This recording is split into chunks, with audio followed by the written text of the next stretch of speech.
Hi అండి, నమస్తే. Welcome back to our channel mumps kitchen recipes.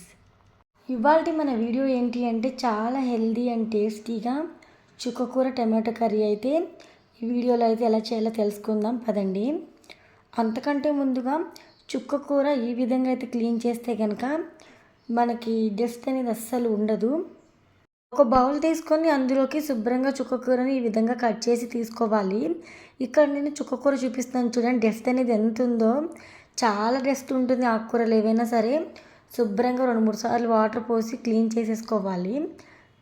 ఇప్పుడు ఇంకొక గిన్నెలో, కొంచెం వెడల్పుగా ఉన్న గిన్నెలో తీసుకోవాలి. అంటే ఆకుకూర వేసినా కూడా మనకి వాటర్ క్వాంటిటీ ఎక్కువ పట్టే గిన్నె తీసుకొని ఉప్పు అయితే వేసుకోవాలండి. అలానే వాటర్ పోసుకొని ఒక 2 లేదా 3 సార్లు శుభ్రంగా కడిగి తీసుకోండి.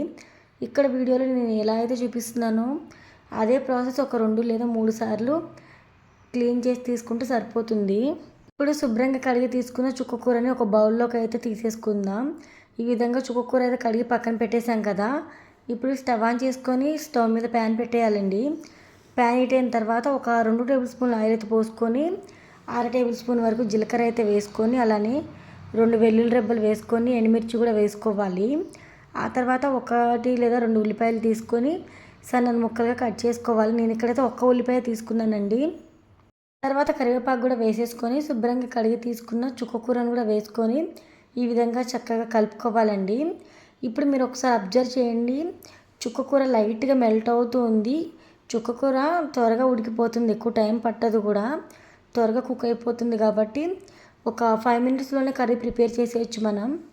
ఇక్కడ చూస్తున్నారు కదా, చుక్కకూర అయితే చక్కగా ఉడికిపోయింది. ఇప్పుడైతే కర్రీకి సరిపడా సాల్ట్ అయితే వేసేసుకొని 1/2 టేబుల్ స్పూన్ కన్నా తక్కువ పసుపు అయితే వేసేసుకోవాలి. అలానే 2 టేబుల్ స్పూన్ల కారం అయితే వేసేసుకోవాలి. కారం అనేది మీ టేస్ట్కి తగ్గట్టుగా, ఎక్కువ తినేవాళ్ళు ఎక్కువ, తక్కువ తినేవాళ్ళు తక్కువ చూసుకొని అయితే యాడ్ చేసేసుకోండి. ఇప్పుడు ఇంగ్రీడియంట్స్ అన్నీ యాడ్ చేసేసాం కదా. ఆ తర్వాత ఈ విధంగా చక్కగా ఒకసారి కలుపుకోవాలి.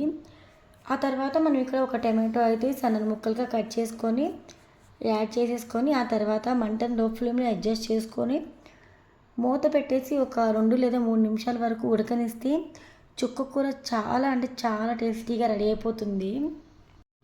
చూసారు కదండి నేను చేసిన చుక్కకూర టమాటో కర్రీ. మీకు నచ్చితే కనుక వీడియోకి లైక్ ఇవ్వండి. ఇలాంటి మరెన్నో రెసిపీస్ కోసం ఛానల్ని సబ్స్క్రైబ్ చేసుకోండి. వీడియో ఇంకా చాలామందికి షేర్ చేసేయండి. ఇంకొక 40 సబ్స్క్రైబర్స్ వస్తే చాలు మన ఛానల్ అయితే 3K సబ్స్క్రైబర్స్ రీచ్ అయిపోతుంది. ఛానల్కి చాలా వరకు తక్కువ వ్యూసే వస్తున్నాయి. రీచ్ అనేది కూడా చాలా స్లోగా ఉంది. మీ అందరి సపోర్ట్తో ఇంకా ముందు చూద్దాం ఎలా ఉంటుందో ఛానల్ గ్రోత్ అనేది.